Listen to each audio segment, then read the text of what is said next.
Movie Reviews.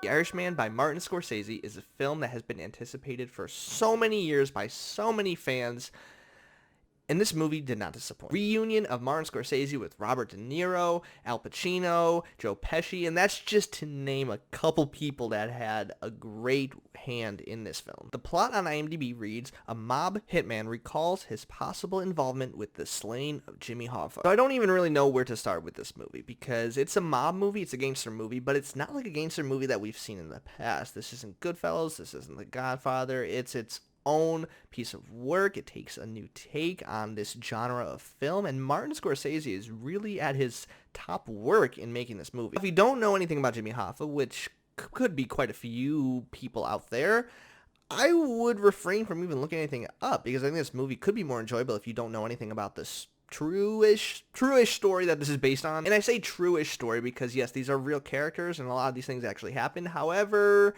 there's a big part to this story that is still speculated to this day that we don't know what happened. The movie definitely takes liberties with filling in a lot of those blanks and just inserting their own opinions to be facts, as like, this is what happened, we know this to be true, and that's fine because it is a fictional movie. I have no problem with alternating history or even like just inserting your own facts into what you think happened, because the truth is we don't know what actually happened to this story, so it is kind of fun to see someone's interpretation on that. I do have to say this movie is based on the book I Heard You Paint Houses, which I did not read, but from my understanding it seems like it's a pretty close adaptation of that book, so a lot of these facts that this movie is presenting is coming from this book, but this book does present them as facts to be true. So chances are if you have a problem with this movie, you're going to have a problem with that, is whether or not you want this to be a completely 100% actual account of what happened, or if you're okay with the film taking liberties and saying, you know what, like, yeah, sure, this happened. So let's talk about the cast, because again, it's incredible. Joe Pesci has not been in movies for nearly like 2 decades. I think he's been like in a couple things, but like nothing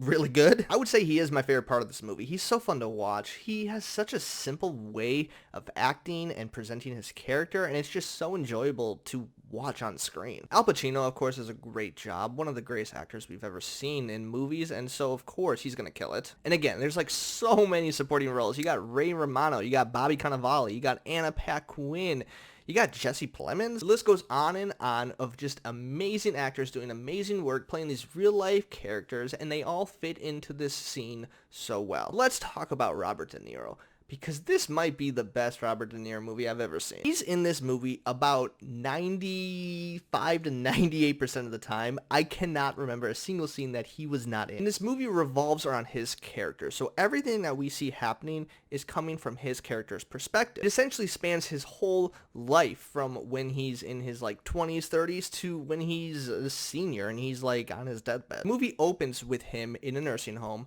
very old, very good makeup work. I don't even know how to describe these visual effects because I don't really understand it, but it's like, you know, the de-aging technology that we're doing. They do that with CGI to make him look young, make him look old, and it works flawlessly. They do this for a number of characters because, again, like him, Joe Pesci, Al Pacino, they're all kind of playing different ages within the entire movie, spanning across these characters' whole life, so there's a lot of different ages being represented. Super cool to watch, and it's nice seeing a different type of genre using this technology, because I think the biggest thing we've seen it with is Marvel movies. They use it all the time now. That's kind of like their go-to. So like to see an actual drama, a mob movie, use this technology and use it in a way that's actually effective to the viewer, just fantastic. Okay, so I kind of lied a little bit about like, you know, the accuracy of this movie being the only thing you have a problem with. I think the other thing that people are going to have a problem with is the length. The runtime is 209 minutes, which is about like 3 hours and 20 minutes. It's a long movie, and I'll be honest, I did not do it in one sitting. I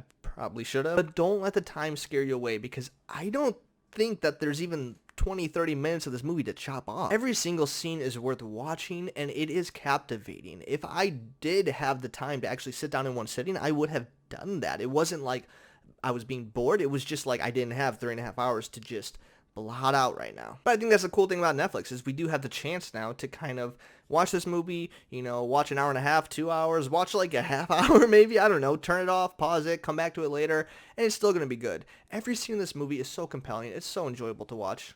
It's a good film. I feel like I'm like ranting and raving about this movie, and I don't have a lot of negative things to say about it. I mean, I will say, like, personally, it's not like my favorite movie of the year, just because like this genre of film isn't that interesting to me, but like as a movie, it is so well made. There's not a lot you can complain about this movie other than like the two things I said. So yeah, it's a good movie. I'm very curious to see what kind of Oscar buzz this gets, because I think, you know, like the Academy still is having a lot of issues with Netflix taking a lot of these awards. I mean, we even had Steven Spielberg kind of speak against it, like that it shouldn't be up for Oscar. So the fact that Martin Scorsese is now making movies for Netflix, I know it was released in theaters, but like essentially for Netflix, that's exciting. I'd highly recommend this movie. Do it in parts if you have to, but it's right there, so accessible for you to watch. Go do that. For my score, I'm going to give this a 79 out of 100. Right now, it's like just barely on my top 10. I'd be surprised if it does stay on, but it's a very well-made movie. Again, there's not a lot to complain about. The only thing you won't like about this movie is if you're just not into these types of movies. Follow me on Letterboxd. I'm going to give it a 4 out of 5 stars. Don't forget to like and subscribe to this channel if you want more content like this. Leave a comment. What did you think of this movie? And I will see you next time.